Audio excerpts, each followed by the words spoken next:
Hello and welcome back to my channel. And today we're going to read another chapter of medieval history. And today we're going to start the chapter on South India, the Chola Empire from 900 to 1200. Powerful kingdoms had risen in South India during the 6th and 8th centuries. The most important among them were the Pallavas and the Pandyas who dominated modern Tamil Nadu, the Cheras of modern Kerala, and Chalukyas who dominated the Maharashtra areas of Deccan. It was the Chalukyan king Pulakesin II who had defeated Harsha and not allowed him to expand his kingdom towards the Deccan. So the Chalukyan king Pulakesin II was the one who defeated Harsha and did not allow him to expand his empire towards the Deccan. So I'll just mark this one. Moving on, some of these kingdoms such as Pallavas and Pandya had strong navies.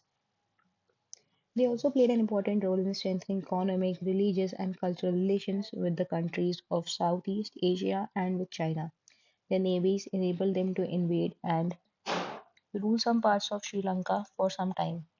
So, because of their strong navies and strength and economic, religious, cultural relations, they had relations with the countries of Southeast Asia and with China. And they also invaded and ruled some parts of Sri Lanka. The Chola Empire, which arose in the 9th century, brought under its control a large part of the peninsula. The Cholas developed a powerful navy which enabled them to conquer Sri Lanka and the Maldives. Its impact was felt even by the countries of Southeast Asia. The Chola Empire may be said to mark a climax in South Indian history. The rise of the Chola Empire. The founder of Chola Empire was Vijayalaya, who was at first a feudatory of the Pallavas. So the founder of Chola Empire was Vijayalaya, who was first the feudatory of the Pallavas. He captured Tanjore in AD 850, and by the end of the 9th century, the Cholas had defeated both the Pallavas of Kanchi, Todai and weakened the Pandyas, bringing the southern Tamil country under their rule. But the Cholas were hard put to defend their position against the Rashtrakutas. As we have noted in the previous chapter, Krishna III defeated the Chola king and annexed the northern part of the Chola Empire. This was a serious setback to the Cholas, but they rapidly recovered, particularly after the death of Krishna III in 965 AD and the downfall of the Rashtrakuta Empire. Age of Raja Raja and Rajendra I. The greatest Chola rulers were Rajaraja from 985 to 1014 and his son Rajendra I from 1014 to 1044. Rajaraja destroyed the Chera navy at Trivandrum and attacked Quilon. He then conquered Madurai and captured the Pandyan king. He also invaded Sri Lanka and annexed its northern part to his empire. These moves were partly motivated by his desire to bring the trade with Southeast Asian countries under his control. The Coromandel coast and Malabar were the centers for India's trade with the countries of Southeast Asia. One of his naval exploits was the conquest of Maldives. Rajaraja annexed the northwestern parts of the Ganga kingdom in Karnataka and overran Vengi. Rajendra had been appointed heir apparent in his father's lifetime and had considerable experience in administration and warfare before his accession to the throne. He carried forward the annexationist policy of Rajaraja by completely overrunning the Pandya and Chera countries and including them in his empire. The conquest of Sri Lanka was also completed with the crown and loyal insignia of the king and the queen of Sri Lanka being captured in a battle. Sri Lanka was not able to free herself from the Chola control for another 50 years. Rajaraja and Rajendra I marked their victories by erecting a number of Shiva and Vishnu temples at various places. The most famous of these were the Brihadeshwara temple at Tanjore, which was completed in 1010. The Chola rulers adopted the practice of having inscriptions written on walls of these temples, giving a historical narrative of their victories. That is why we know a great deal more about the Cholas than their predecessors. So, uh, Rajaraja and Rajendra I had a significant mark over the inscriptions, and what they did was whenever they won over, they would erect a number of Shiva and Vishnu temples at various places, and the prominent one of them is the Brihadeshwara temple at Tanjore. So, in these inscriptions written on the walls, they would give a historical narrative of their victories. This is why we have great knowledge, like a great amount of knowledge about the Cholas and their predecessors. One of the most remarkable exploits in the reign of Rajendra I was the march across Kalinga to Bengal, in which Chola armies crossed the river Ganga and defeated two local kings. This which was led by the Chola general, took place in 1022 and followed in reverse the same route which the great conqueror Samudragupta had followed. To commemorate this occasion, Rajin first assumed the title of Gangai Konda Chola. So the title of Gangai Konda Chola was assumed by Rajendra first. Gangai Konda Chola means the Chola who conquered the Ganga. He built a new capital near the mouth of the Kaveri river and called it Gangai Konda Cholapuram, the city of Chola who conquered the Ganga. So this was like a new capital was near the mouth of Kaveri river. An even more remarkable exploit in the time of Rajendra I were the naval expeditions against the revived Sri Vijaya Empire. The Sri Vijaya Empire, which had been revived in the 10th century, extended over the Malay Peninsula, Sumatra, Java, and the neighboring islands, and controlled the overseas trade route to China. The rulers of the Shailendra dynasty of Sri Vijaya kingdom were Buddhist and had cordial relations with the Cholas. The Shailendra ruler had built a Buddhist monastery at Nagapattinam, and at his instance, Rajendra I had endowed a village for its upkeep. So, Shailendra first from uh, the Shailendra ruler actually built a Buddhist monastery at Nagapattinam, and because of his instance, Rajendra I had endowed a village for its upkeep. The cause of the breach between the two apparently was the Chola eagerness to remove obstacles to Indian traders and to expand trade with China. The expeditions led to the conquest of Kadaram or Kedah and a number of other places in the Malay Peninsula and Sumatra. The Chola navy was the strongest in the area, and for some time the Bay of Bengal was converted into a Chola lake. The Chola rulers also sent a number of embassies to China. These were partly diplomatic and partly commercial. Chola embassies reached China in 1016 and 1033. A Chola embassy of 70 merchants reached China in 1077 and, according to a Chinese account, received 81,800 strings of copper cash. That is more than 4 lakhs of rupees in return for articles of tribute comprising glassware, camphor, brocades, rhinoceros horns, ivory, etc. The tribute was the word used by the Chinese for all articles brought for trade. So, tribute was the word used by the Chinese for all articles brought for trade. The Chola rulers fought constantly with the Chalukyas, who had succeeded the Rashtrakutas.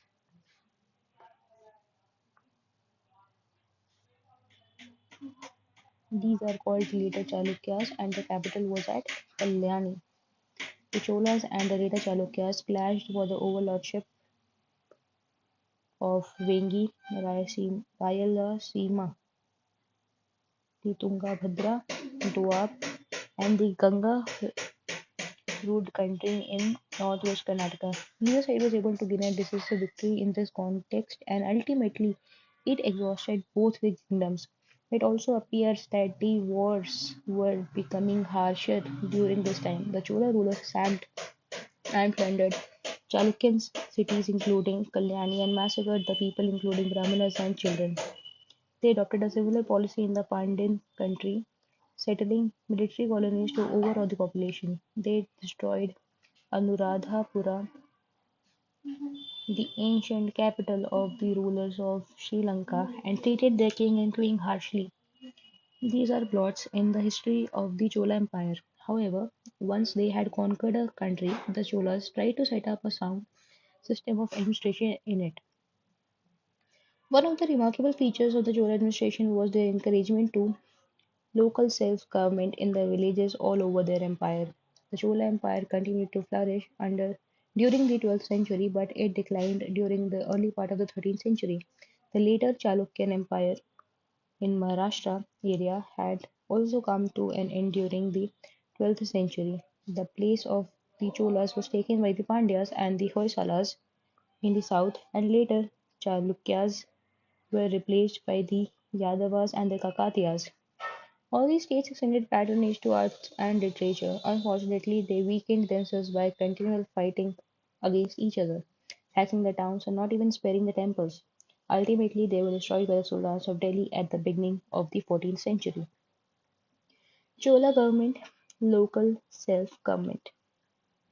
The king was the most important person in the Chola administration. All authority rested in his hands, but he had a council of ministers to advise him. The kings often went on tours in order to oversee the administration. The Cholas maintained a large army consisting of elephants, cavalry, and infantry, which were called the three limbs of the army. So the cavalry, infantry, and elephants.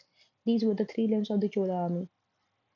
The infantry was generally armed with spears. Most of the kings had bodyguards who were sworn to defend the king even at the cost of their lives. The Venetian traveler Marco Polo, who visited Kerala in the 13th century, says that all the soldiers who were bodyguards burned themselves in the funeral pyres of the monarch when he died, a statement which may well be an exaggeration.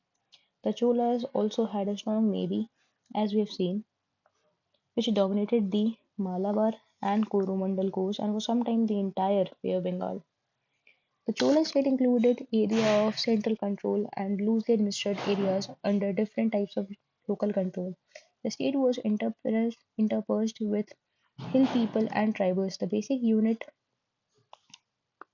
of administration was the Nadu, which consisted of a number of villages having close kinship ties and other close associations. The number of Nadus increased as fresh lands were brought under cultivation by means of irrigation works such as ponds, wells, etc., and by converting hill or tribal people into agriculturists.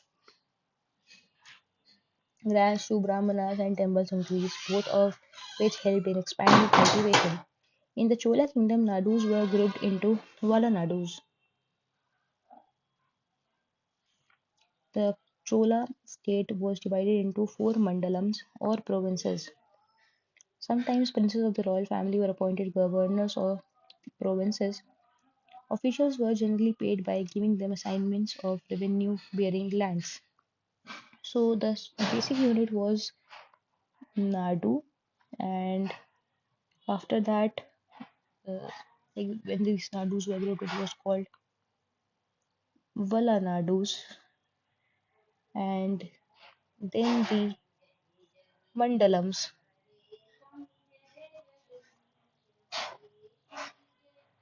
The Chola rulers built a network of royal roads which were useful for trade as well as for the movement of the army. Trade and commerce flourished in the Chola Empire, and there were some gigantic trade guilds which traded with Java and Sumatra. The Cholas also paid attention to irrigation. The river Kaveri and other rivers were used for the purpose. Many tanks for irrigation were built. Some of the Chola rulers carried out an elaborate survey of land in order to fix the government's share of land revenue. We do not know what precisely the government's share was. In addition to land tax, Chola rulers drew their income from tolls on trade, taxes on profession, and also from the plunder of the neighboring territories. Chola rulers were wealthy and could afford to build a number of towns and magnificent monuments, including temples. We have already referred to local self government in the village, just in some areas in Rashtrakuta Empire. We know more about village government in Chola Empire from a number of inscriptions. We hear of two assemblies called the Ur and the Sabha or Mahasabha. The Ur was a general assembly of the village, however, we know more about the working of the Mahasabha. This was a gathering of adult men in Brahman village, just which were called agrahams. So Ur was the general assembly of village and Mahasabha was the gathering of the adult men in the Brahman villages, which was called the agraham. These were villages with Brahman settlements in which most of the land was rent free. These villages enjoyed a large measure of autonomy. The affairs of the village were managed by an executive committee to which educated persons owning property were elected either by drawing lots or by rotation. These members had to retire every 3 years. There were other committees for helping the assessment and collection of land revenue, for maintenance of law and order, justice, etc. So the affairs of the village were maintained by an executive committee, the educated people basically. One of the important committee was the tank committee, which looked after distribution of water into fields.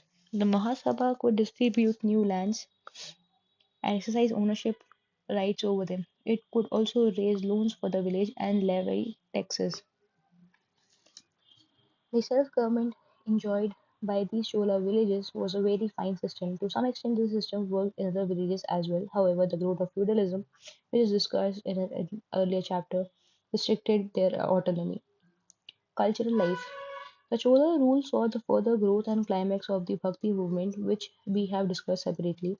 The movement was closely linked to the temples. The extent and resources of the Chola Empire enabled the rulers to build great capitals such as Tanjore, Gangaikonda Cholapuram, Kanchi, etc. The rulers maintained large households and large palaces with banquet halls, spacious gardens, and terraces. Thus, we learn of 7 or 5 storied houses for their chiefs. Unfortunately, none of the palaces of the period have survived. The Chola capital, Gangaikonda Cholapuram, is now just a small village near Tanjore. However, descriptions of the magnificent palaces of the rulers and their ministers and of equally magnificent houses in which the wealthy merchants lived are to be found in the literature of the period. Temple architecture in the south attained its climax during the Cholas. The architecture of the style of architecture which came into vogue during the period is called Dravida because it was confined largely to the South India. The main feature of this style was the building of many stories above the Garbhagriha, the innermost chamber where the chief deity resides. The number of stories varied from 5 to 7, and they had a typical structure which came to be called the Viman. A pillared hall called Mandap with elaborately carved pillars and a flat roof was generally placed in front of the sanctum. It acted as an audience hall and was a place for various other activities such as ceremonial dances, which were performed by the Devdasis, the women dedicated to the service of the gods. Sometimes a passage run Sometimes a passage ran around the sanctum so that the devotees could go round it. Images of many other gods could be seen in this passage. The entire structure was enclosed in a courtyard surrounded by high walls, which were pierced by lofty gates called gopurams. In course of time, the vimanas rose higher and higher, and the number of courtyards were increased to 2 or 3, and the gopurams also became more and more elaborate. Thus, the temple became a miniature city or a palace, with living rooms for priests and others being provided in it. The temples generally enjoyed revenue-free grants of lands for their expenses. They also received grants and rich donations from the wealthy merchants. Some of the temples became so rich that they entered business, lent money, and took part in business enterprises. They also spent money on improving cultivation, digging tanks, wells, etc., and providing irrigation channels. An early example of of a Dravida style of temple architecture is in the 8th century temple of Kailashanath at Kanchipuram. So, Kailashanath at Kanchipuram from the 8th century is an example of the Dravid style of architecture. One of the finest and most elaborate example of the style is however provided by the Brihadeshwara temple at Kanjor built by Rajaraja I. This is also called the Rajaraja temple because the Cholas were in the habit of installing images of kings and queens in the courtyards of the temples. The temple at Gangaikonda Cholapuram, though in a dilapidated condition, is another fine example of temple architecture under the Cholas. A large number of temples were also built at other places in South India. However, it may be well to remember that the proceeds for some of these activities were obtained from the plunder of populations of the neighboring areas by the Chola rulers. After the fall of the Cholas, temple building activity continued under the Chalukyas of Kalyani and the Hoysalas. The district of Dharwar and the Hoysala capital Halebid had a large number of temples. The most magnificent of these is the Hoysaleswara temple. It is the best example of what is called the Chalukyan style. Apart from the images of gods and their attendants, both men and women, Yaksha and Yakshini, the temples. Apart from the images of gods and attendants, both men and women, Yaksh and Yakshini, the temples contain finely sculptured panels which show a busy panorama of life, including dance, music, and scenes of war and love. Thus, life was closely integrated with religion. For the common man, the temple were not merely a place of worship but the hub of social and cultural life as well. The art of sculpture attained high standards in South India during this period. One example of this was the giant statue of Gomateshwara at Sravana Another aspect was image making, which reached its zenith in the dancing figure of Shiva called Nataraj. The Nataraja figure of this period, particularly those in bronze, are considered masterpieces. Many fine examples of this are to be found in museums in India and abroad. The rulers of various dynasties also patronized art and letters during this period. While Sanskrit was regarded as the language of high culture and a number of kings were, as well as scholars and court poets wrote in it, a remarkable feature of the period was the growth of literature in the local languages of India. A number of popular saints called Nayanmars and Alvars, who were devotees of Shiva and Vishnu respectively, flourished in Tamil kingdom between the 6th and 9th centuries. So the Nayanmars were the worshippers or the devotees of Shiva and Alvars were the devotees of Vishnu. They composed their works in Tamil, the writings of the Shivite saints which were collected into 11 volumes under the name Tirumurai in the early parts of the 12th century are considered sacred and are looked upon as the fifth Veda.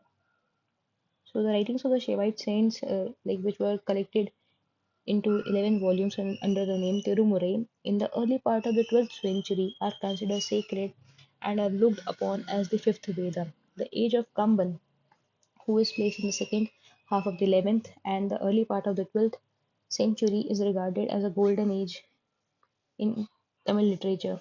Kamban's Ramayana is considered a classic in Tamil literature. Kamban is believed to have lived at the court of Chola king. Many others took their themes from the Ramayana and Mahabharata, thus bringing these classics nearest to the people. Though younger than Tamil, Kannada also became a literary language during this period.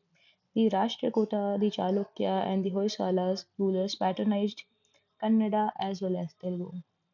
So the three prominent ruling classes, which were the Rashtrkuta, the Chalukya, and the Hoysala, these rulers actually patronized Kannada as well as Telugu. The Rashtrkuta king Amoghavarsha wrote a book on poetics in Kannada.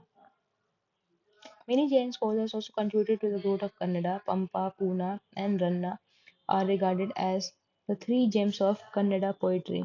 So Pampa, Ponna, and Ranna are the three gems of Kannada poetry. Although they were under the influence of Jainism, They also wrote on themes taken from the Ramayana and Mahabharata.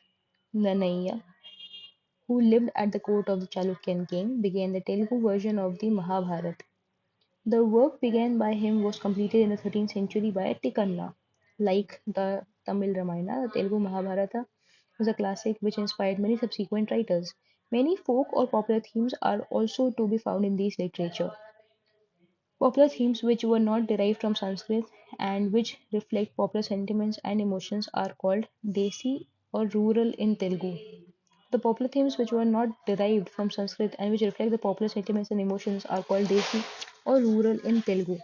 We can thus see that the period from the 8th and the 12th century was not only remarkable for the growth of religious kingdoms and regional integration, for the growth of regional kingdoms and regional integration, but also a period of cultural growth and the development of trade and commerce and agriculture in South India.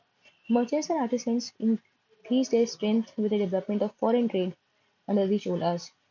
So we've read about a few important temples based on the Dravidian style of architecture. I would just like to note them out. The first one was the Brihadeshwara temple at Tanjore, built by Rajaraja first.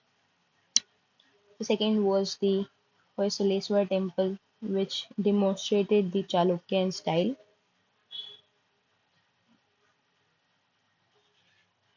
The next was the giant statue of Gomateshwara at Sravana Belgola. Then the dancing figure of Shiva called Nataraj. Then we've read about the Nayanmaras and Alvars. Nayanmaras were the devotees of Shiva, and Alvars were the devotees of Vishnu. So the combination of the 11 volumes of the Shaivite saints was called the Tirumurai, and it is like said to be the fifth Veda. Then we have the Age of the Kaman, which is considered to be the golden age of Tamil literature. Kaman's Ramayana and is a classic in Tamil literature. So with this, we have come to an end of this chapter on the Chola Empire. I hope you would have liked it, and I'll see you guys in the next video. Till then, see ya. Bye.